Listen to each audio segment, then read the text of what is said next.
10월 15일 수요일 매일 묵상을 시작하도록 하겠습니다. 오늘의 본문 말씀은 역대하 26장 1절에서 23절까지의 말씀입니다. 오늘 본문은 목요일 본문을 살펴보고자 합니다. 남유다의 제10대 왕인 우시야에 대한 이야기인 것이죠. 우시야의 통치를 시작하면서 열왕기하에서는 아사랴라고 기록되어 있지만 우리가 잘 알고 있는 이름은 우시야인 것이죠. 그의 통치에 대해서 4절에 그의 아버지 아마샤의 모든 행위대로 여호와 보시기에 정직하게 행하였다라고 기록하고 있습니다. 긍정적으로 기록하는 것으로 봐서는 아마샤의 초기 행적과 같이 행했다라는 사실을 기록하는 것으로 보여요. 아마 자신의 아버지 아마샤와 비교하는 것을 보면 이미 역대하 저자는 우시야 말년에 어떻게 변할지를 알고 있기 때문에 이렇게 표현한 것으로 보입니다. 만약에 그의 통치가 말년까지 좋았다면 다윗에게 비교했을 가능성이 높았던 것이죠. 그리고 상당히 의미 있는 기록은 5절에 스가랴가 살아있는 날에 하나님을 찾았다라고 이야기를 하고 있습니다. 그리고 우시야가 여호와를 찾는 동안에는 하나님이 형통하게 하셨더라라고 기록하고 있다라는 점이죠. 마치 할아버지 요아스의 경우처럼 제사장 요야다가 살아있는 동안에는 하나님의 말씀이 계속해서 선포되어서 여호와가 보시기에 좋은 통치를 보여주었지만 제사장 요야다가 죽게 되자 요아스가 추락하게 된 모습을 마치 역대하 저자는 우시야 왕이 어떤 길을 걷게 될 것인지를 암시하는 것처럼 보입니다. 6절에서부터 15절까지 할아버지 요아스 왕 시절 제사장 요야다가 살아있는 동안처럼 그리고 아버지 아마샤 왕의 초기 시절처럼 하나님으로 인한 형통한 시절을 이야기하고 있어요. 형통한 사실에 대한 구체적인 내용은 6절에 보시면 블레셋과 전쟁을 했음을 이야기하고 있고 그래서 블레셋 영역까지 영토를 확장했다는 사실도 이야기해주고 있습니다. 7절에는 구르바알에 거주하는 아라비아 사람들과 마온 사람들도 쳤다라는 이야기도 해주고 있습니다. 여기에서 구르바알은 70인역에서는 페트라라고 번역을 하고 있기 때문에 에돔의 수도인 페트라로 추측이 가능한 것이죠. 다시 말해서 에돔까지 영역을 확장한 것으로 보입니다. 그리고 이어서 8절에는 암몬 사람들이 우시야에게 조공을 바쳤다라는 것을 보면 전쟁에서 승리함으로 통해서 조공을 바쳤다든지 아니면 암몬이 전쟁을 하지 않고 피해를 최소화하기 위해서 조공을 바치겠다고 이야기한 것인지는 알 수는 없지만 우시야 왕의 영역을 암몬까지 확대한 것은 분명해 보인다라는 것이죠. 그리고 8절 마지막에는 애국까지 영역을 확대한 것으로 보입니다. 우시야 왕은 외부로만 확대한 것이 아니라 내부도 상당히 굳건하게 한 것으로 보입니다. 9절에 보시면 예루살렘을 강화하기 위해서 문과 망대를 세워 견고하게 하였고 10절에는 광야에는 목축업과 농업을 번성시키기 위해서 상당히 노력했던 것으로 보입니다. 11절에서부터 15절에는 나라의 자주국방을 위해서 군사력도 강화하고 정비한 것으로 이야기하고 있어요. 그러나 이런 사실로 볼 때 우시야의 왕으로서 능력과 자질이 뛰어나기 때문에 남유다가 강하게 된 것으로 이야기하는 것처럼 보이지만 정확하게 이 부분에서 우시야가 형통하게 된 두 가지 이유를 제시하는데요. 7절과 15절에 하나님의 도우심이 있었다라고 이야기해주고 있습니다. 그리고 8절과 15절에 하나님의 도우심의 결과로 왕이 강성해졌다라는 이야기도 해주고 있죠. 특이한 것은 결과가 원인을 앞서지 않았다라는 것입니다.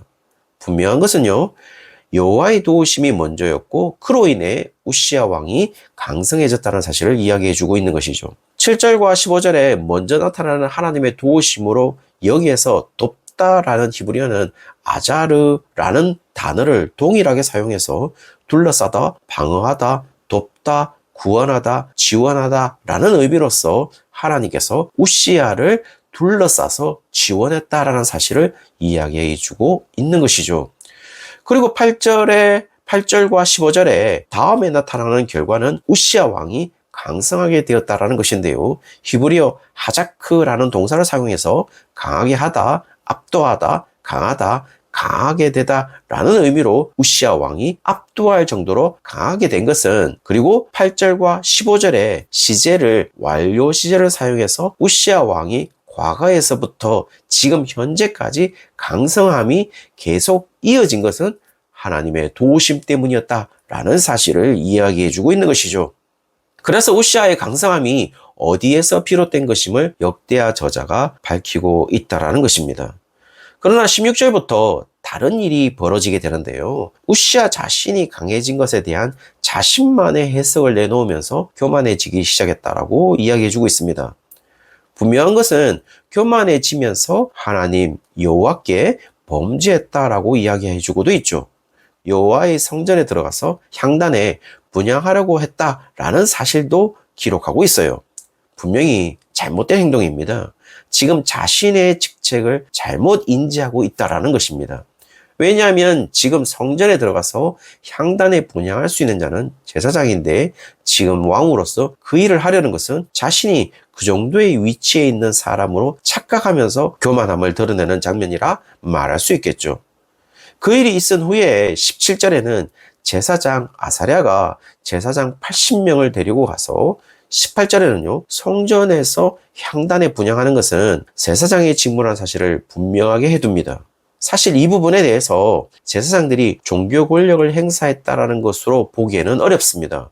지금 제사장들은 하나님의 율법상에서 왕의 직무와 제사장의 직무를 이야기하는 것으로서 민수기 18장 1절에서부터 7절까지 보시면 분명히 하나님께 분향할 수 있는 권한은 레위 지파 가운데 아론 자손에게 구별한 것이므로 왕인 우시야가 드릴 수 없다라는 사실은 분명히 보인다라는 것이죠.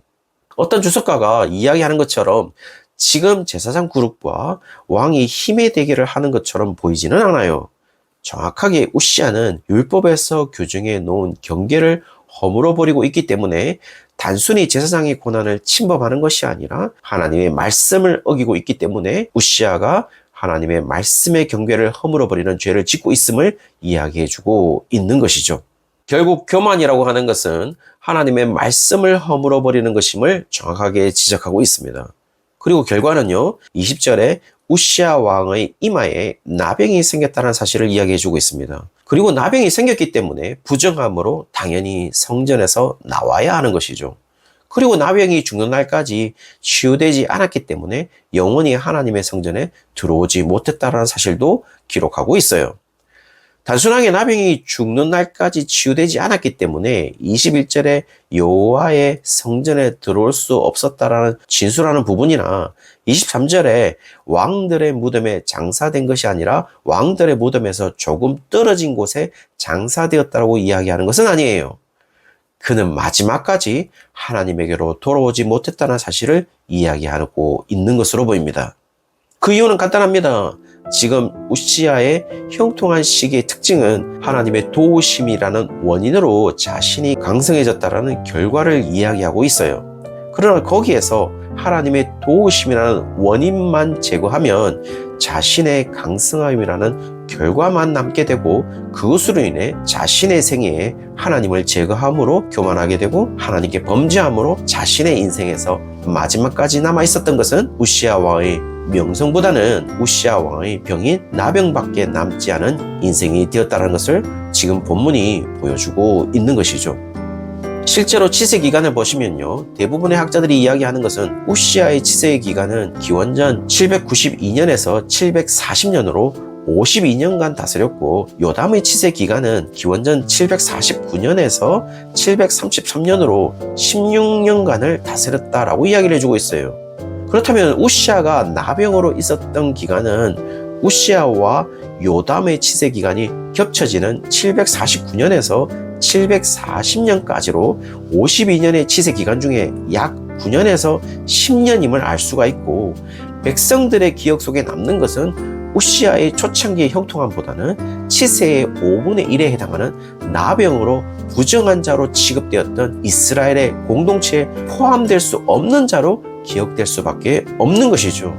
지금 정확하게 우시야는 자신이 누구인지를 잃어버렸습니다. 자신이 분명한 왕으로서 다윗의 혈통으로 이어지는 분명한 언약의 후손으로 왕의 직무를 맡은 자라는 인식을 가지고 살았다면 제사장의 직무를 행하는 하나님의 말씀의 경계를 허무는 행위는 하지 않았을 것으로 보입니다. 지금 그는 자신이 누구인지를 상실한 것이죠. 그리고 왜 자신이 강할 수 있었는지도 그 이유도 상실한 것으로 보여요. 자신의 결과만 보고 자신의 결과의 원인을 잃어버린 것이죠. 그러나 우리에게 너희도 언약을 잃어버리면 우시아처럼 평생 나병 걸려서 저주받을 수 있으니 조심해야 한다는 것을 이야기하고 있는 것은 아니에요. 사랑하는 성도님들, 우리는 분명 숨을 쉬고 살고 있습니다. 그렇다면 이렇게 살고 있는 원인이 분명히 있다라는 것이죠. 그리고 우리가 어떤 삶의 모습을 가지고 있든 그렇게 인도하시는 원인이 있다라는 것입니다.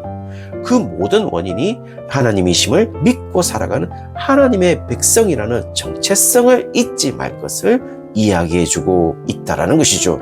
오늘 하루가 하나님의 백성임을 잊지 않고 모든 원인이 되시는 하나님의 인도하심을 따라 그분을 의지하며 살아가는 모든 성도님들이 되시기를 주의 이름으로 축원합니다.